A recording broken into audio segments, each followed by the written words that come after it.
as my music teacher would say, that you have some kind of special formula, sauce, or message that speaks to a million strangers. Very few songs, very few, do you catch the intellectual message right up front and go, oh my God, that's connecting to my soul. I need to buy that record now. The first part of it is primal. I don't give a damn what you say. Most of the time when people listen to songs, they don't even remember what the words are for at least the first 4 or 5 listens. But what they do know is that they like a melody. 1, 2, freak out. You don't know what we're talking about. It's just, it does something to you. And then later on you learn the lyrics and you realize the story. If a builder can sing it, a tone-deaf builder can sing it and remember it, then you know you're onto a good one. Take my hand and my heart and soul, I will only have these eyes for you. So anything that's sung from real kind of pain or passion or anything, that's why Adele's songs are still getting played on radio now, because they come from the heart and they're very soulful. And you could stay within these walls and bleed, or just stay with me, oh Lord. I was going to relate to something you just kind of wrote to be like, right, I'm going to write a pop hit. So it needs to have an element of like a real experience, and as well as like a big melody. And I'll never leave again, 'cause you are the only one. And is there a particular song you consider the perfect pop hit, and if so, why? There's probably a couple. Plenty. There's too many, I think. There's you know, and perfect to me is, I don't like perfect, but yeah. I loved Betty Davis Eyes by Kim Carnes. I'm kind of in that, feels like the moment where I was going nuts for pop music. I hope mine are, on some of those lists. That would be cool. Teenage Dream, Katy Perry's record. Just the subject matter's really cool. You can be a teenager and relate to it, or you can be in your 50s and 60s and be saying, obviously that your partner still makes you feel like a teenager. Sam Smith's Stay With Me, I think structurally, chord sequence, production, the vocal on it, like I guarantee Sam Smith's going to be around in 20 years still belting, and people are still going to be loving it. I think he's one of those special vocals that's just going to be around for a while, and he's a great writer.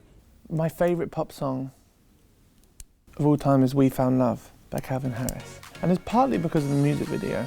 It works hand in hand as well, because that song I loved, but then you saw the music video and I could taste the song. I'm 21 years old and I'm part of this MTV generation where I could hate a song and then I see the music video and I can fall in love with it.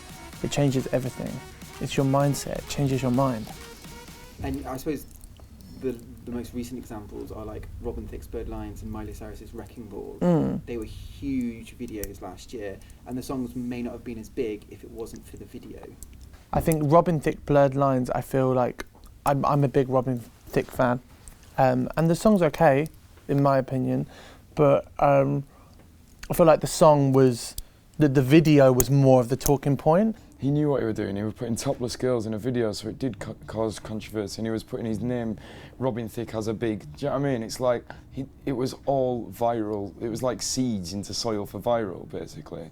I just can't respect that, and Miley Cyrus the same. Social media is very interesting in terms of like how songs are hits, because I get people asking me to tweet videos all the time, and I've got like 9.5 million followers on Twitter, and if I tweet one of my videos, it will get a lot of views, and if I tweet someone else's, like I tweeted my mates the other day, I was just like, oh no, check out this new song, and it had like 3,000 hits by the next day, which in comparison isn't a lot. So I feel like people filter social media, so they kind of watch what they want to watch. Probably the last 15 years, there was a period of time where people were being told that this band was cool or that band was cool.